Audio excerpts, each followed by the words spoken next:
All right, thank you so much for having me here. So, I met Natalie when I was in ground school. I was based in CAE Malaysia. And then after 7 months of ground school, I did my flying in the Cessna 172 in Melbourne, CAE Melbourne. And I came back to do my A320 type rating.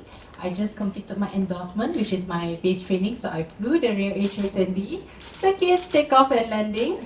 And now I'm waiting for the golden call for line training. Wow. I started at a university called Buckinghamshire University. The course was called Air Transport with Private Pilot Training. Um, I won't go into details because it'll be very long. So, long story short, I was doing the course. I was also trained to be a private pilot because I didn't have the funds at the time. I was working quite a few jobs. I got a few scholarships on the way, but they were small scholarships. So I've been waiting for such an opportunity for forever. And when this came along, it was literally like it was tailor made for me. And because it's taken me so long to get here, a pandemic wasn't going to stop me. So I'm still going and hopefully very close now. So it didn't stop you. I have a follow-up question. We all have to learn from that. It didn't stop you, but what is the one piece of advice that you would give to someone either starting out or facing the same challenges that you faced?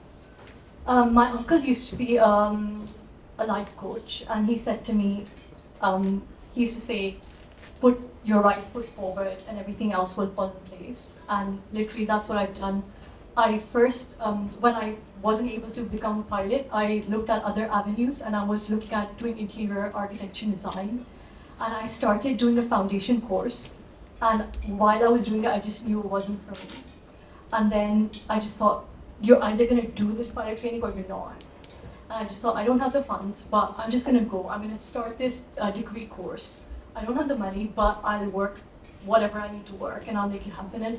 And then since then, I've just been trying really hard and it just falls in place, it really does. All you have to do is just work really, really hard and it just happens. It's just amazing. So I'm really, really grateful.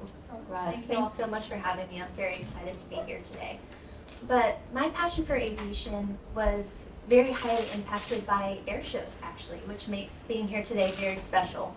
I started attending air shows as a young girl, and what really influenced me was air shows tend to be comprised of those in the aviation industry that come from various backgrounds, whether that be the general aviation community, helicopter pilots, airline pilots, and hearing those stories really made me feel like, wow, this is a special place to be, this is a special community, and I really want to be a part of this. And so that's what kind of lit a fire in me to say, okay, what do I need to do to pursue this and make this my career?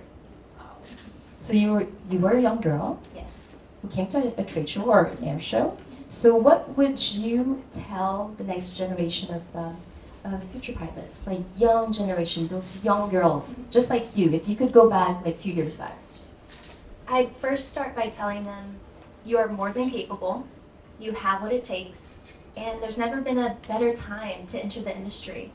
And after providing the utmost encouragement, I then want to follow that by helping them create actionable steps to how they actually achieve that goal.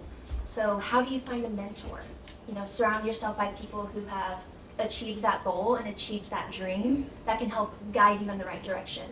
And also through CAE and this Women in Flight Ambassadorship, it's really been such an incredible tool to show women and increase the number of females and increase the diversity in our industry by saying, not only can you achieve this, but here's how.